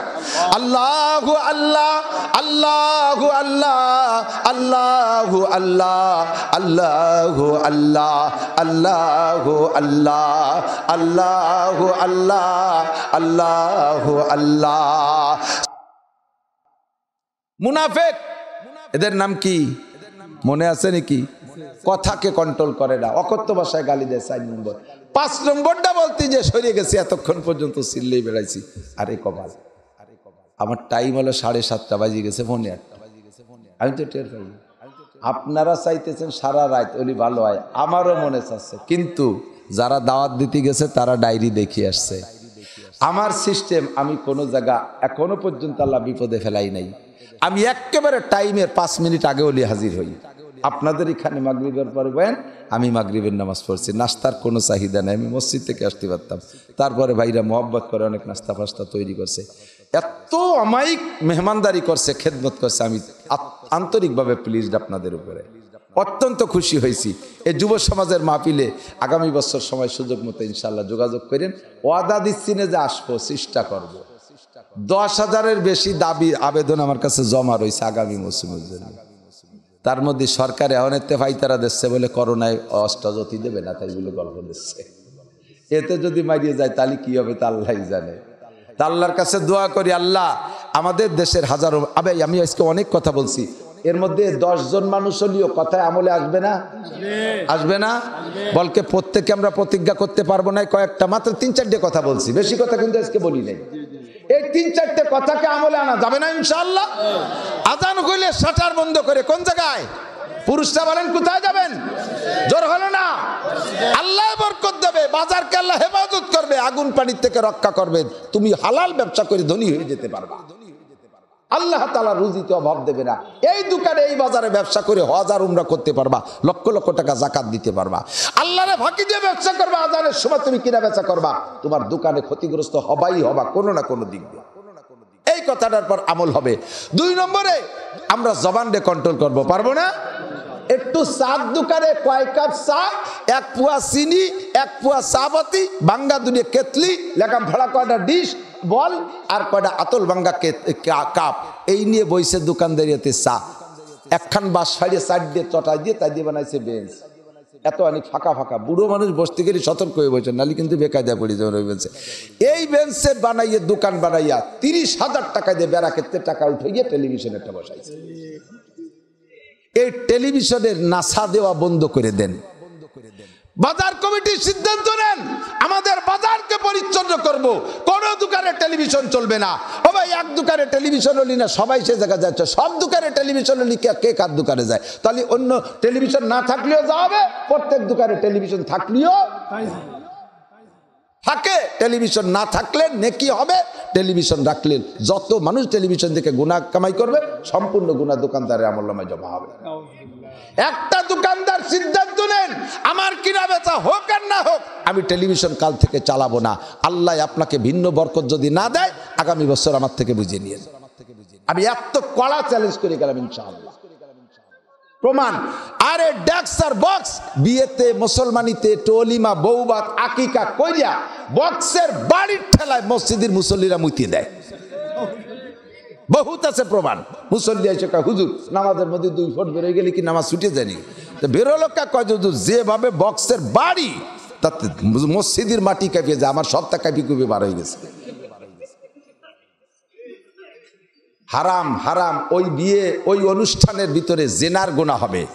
যেই বাড়ি বক্স আর ডেক্স আর মাইক বাজাইয়া, দরবারি গান বাজাইয়া বিয়ে অনুষ্ঠান হয়, আল্লাহর কসম ওই বিয়ের মধ্যে বরকত থাকবে না, সন্তান ভালো হবে না, দাম্পত্য সুখী হবে না, কোনো দিক দিয়ে বরকত হবে না। আসমানি বালা, আসমানি গজবের ভিতরে পড়ে যাবা। মুসলমানের বিয়ে শাদী সুন্নতি তরিকায় আনেন। আল্লাহ আনলে একদিনই তো সব বলা সম্ভব না। আল্লাহ যদি ফিরে কোনো দিন আনে, আমরা এ কথা নিয়ে আলোচনা করব ইনশাআল্লাহ। কোরআন আর হাদিসে আমাদেরকে যা শিখিয়ে দেয় তাই শিখতে নিতে রাজি আছেন না ইনশাআল্লাহ? তাতে যদি আমার বাপ দাদা 14 পুরুষ একদিন পর্যন্ত যা করে আসছি তার বিপরীত হয়, আমি সব ছাড়তে প্রস্তুত আল্লাহর কোরআন রসুলের হাদিস অনুযায়ী জীবনযাপন করবো। রাজি আছেন না? আমার আদর্শ মুসলিম পরিবার বাসানচর, এই যে কি বলে সদরপুর বাসানচরের যে বয়ান, সে সময় তো অডিও আসছে, ভিডিও আসে নাই। সেই অডিও আজটা সব যুবক শুনবা, শোনা এসে গেলে পরবর্তীতে বলবো। কথা আসলে ইচ্ছে করে বলা যায় না, যেদিক কথা আসে সেদিক চলতে তালে থাকে, এটাই হলো কথার সিস্টেম। কিছু তো মুখস্থ করে আসি নেই। আদর্শ মুসলিম পরিবার জীবনযাপন ব্যবস্থাটা, ওই বয়ানটা শোনো, সেইভাবে তুমি জীবন গড়ো। প্রত্যেক মাহফিলে গেলে 2, 4, 10টা যুবক এসে বলে, হুজুর এই দাড়ি আপনার বয়ানে রাখছি, হুজুর এই টুপি আপনার বয়ানে মাথায় পরছি, এই জুব্বা বা পোশাক আপনার বয়ানে রাখছি পরছি, হুজুর হুজুর পারিবারিকভাবে আল্লাহর রহমতে বিবাহ করছি সুন্দর তরিকায়, আল্লাহর রহমতে সন্তুষ্ট আছি, আল্লাহ সন্তানা দিয়ে খুব সুন্দর দেশে। এতে যে কত মজা, তুমি যখন সংসার গড়বা তখন বুঝবে। এখন পাগলামি মোটে করা যাবে না, ঠিক আছে না? ইনশাআল্লাহ আল্লাহ তাআলা আমাদের কথার পর আমল করার তৌফিক দান করে। 5 নম্বর যেটা মুনাফিকের আলামত বলি, আমি দোয়া করে দেবো, সেটা হলো মুনাফিকের 5ম আলামত হলো মসজিদে যাইয়া বেশিক্ষণ থাকতে মনে চায় না, গায়ে জ্বালা ওঠে, গায়ে অস্থির হয়ে যায় মসজিদ থেকে বেরোনোর জন্য। এর নাম হলো মুনাফিক। এর নাম কি? মুনাফিক। আল্লাহ পাক আমাদের মসজিদমুখী করুক, জোরে বলেন আমিন। মসজিদের বিপক্ষে কেউ আছেন নাকি? আজকের মাহফিলের বিপক্ষে কেউ আছেন? কথা কিছু শিখা গেছে তো অল্পক্ষণের মধ্যে। মাহফিলেদের এই পর্যন্ত, আমার পরে আর বক্তা দিলি পরে মাহফিল থাকে না, আর সেই সাইজের বক্তা ওই সময় পাওয়া যায় না। এই জন্য যুবকরা, আপনি জট্টুক কবেন অট্টুক, মাহফিল এ পর্যন্তই, দোয়া হবে এখন। মাহফিলের পরে দোয়া করলে আল্লাহ দোয়া কবুল হয়। বিপক্ষে যারা, তারা আস্তে আস্তে হেঁটে চলে যাবেন। আমি ডাকে দেখাবো যে মাহফিলের বিপক্ষের লোক ওই যে যায়, যাইতেছে না কেউ এখনো, ভয় নেই। একজন ওরসল হচ্ছে জায়গায় বসে পড়ছে। তো এই যুবকরা মাহফিল করছে, এরা গানও দিলি দিতে পারতো না। বাজারে তো গানও হইলে কেউ ঠেকানোর কায়দা নাই, এ তো হয়। তো বাজার সবকিছুর জন্য উন্মুক্ত, তারা সেই গান পাল্টাইয়া মাহফিল দিছে। আমার বিশ্বাস যে যুবকরা মাহফিল দিছে, ওই যুবকরা জীবনে কোনোদিন খারাপ অনুষ্ঠান করতে পারবে না। ওদের বিবেকেই বাধা দেবে যে আমরাই মাহফিল দিলাম, আমরাই এবার গান দেই কি করে, ঠিক না? এইভাবে তারাই বিবেকে বাধা দেবে। কাজেই আমরা তাদের এই মাহফিল ইন্তজামের পরে কত কথা শুনলাম, কত কিছু শিখলাম, আমিও বলতে সুযোগ পাইলাম। সবই শুনছি আমি, ওই মর্মে কালেকশনের কোনো ওয়াজ জানিও না, করিও না। এখন আপনাদেরকে উৎসাহিত করি, মসজিদ সবচাইতে ভালো। হযরত ওমর বলেন যে কিয়ামতে আল্লাহ যদি আমারে বলে যে ওমর তোমার সব আমল বাতিল হয়ে গেছে, হাসরের মাঠে সবাই ভেস্তে যাবে, খালি তুমি একা দোজখে যাবা, সেদিনই আমার ভেস্তে যাওয়ার জন্য একটা গোপন ফান্ড আছে। হুজুর বলেন সেইটা কি? কয় যে হুজুর আমি মক্কা থেকে মদিনা এসে 2টে মসজিদ নিজি হাতে বানানোর কাজে শরীক রয়েছে, একটা মসজিদে কুবা আর একটা মসজিদে নববী। আর আল্লাহ পাক নিজেই বলছেন ইন্নামা ইয়ামুরু মাসাজিদাল্লাহি মান আমানা বিল্লাহ, যারা ঈমানদার তারা মসজিদ নির্মাণ করে, আর আমি সেই হিসেবে ঈমানদার। আর আল্লাহ বলছেন কদ আফলাহাল মুমিনুন, মুমিন যারা ঈমানদার দ্বারা তারা সফল। কাজেই আমাকে আল্লাহ তাআলা দোজখে দিতে পারবে না, জোরে কোন সুবহানাল্লাহ। এটা জজবাই উনি বলছেন, আসলে তো কথা তাই।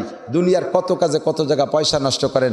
বাজার তো ভালোই সাইজ দেখতেছি মাশাআল্লাহ, দোকানের কোয়ালিটি দেখলে বোঝা যায় যে মাশাআল্লাহ বাজারটা ভালো। ব্যবসায়ী আপনারা এই বাজারের, এত বড় বাজারের ব্যবসায়ীরা যদি চেষ্টা করেন, ইচ্ছা করেন, আপনাদের টাকা দিয়ে মসজিদের 2তলা 3তলা করতে পারবেন, ইনশাআল্লাহ পারবেন।